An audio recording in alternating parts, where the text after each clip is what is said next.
আজকে আমি বানাবো বিটস রিং।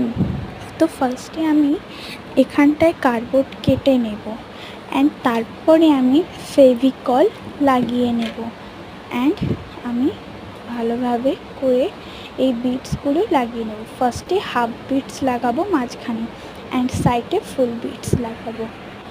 তো বিটসগুলোকে আমি একদম পুরো ফুল লাগিয়ে নেব।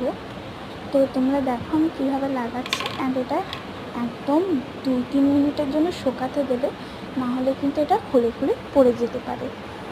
অ্যান্ড তারপরে হয়ে গেলে একটা সিম্পল রিং নেব অ্যান্ড ওতে আমি ফেভিকল লাগিয়ে নেব। লাগানো হয়ে গেলে আমি এই রিংটাকে ওর উপরে অ্যাটাচ করে নেব অ্যান্ড তারপরে দেখো আমার রিংটা তৈরি হয়ে গেল অ্যান্ড আমি পরে নিলাম। আমি ফুল হাতে ঢোকাইনি, কারণ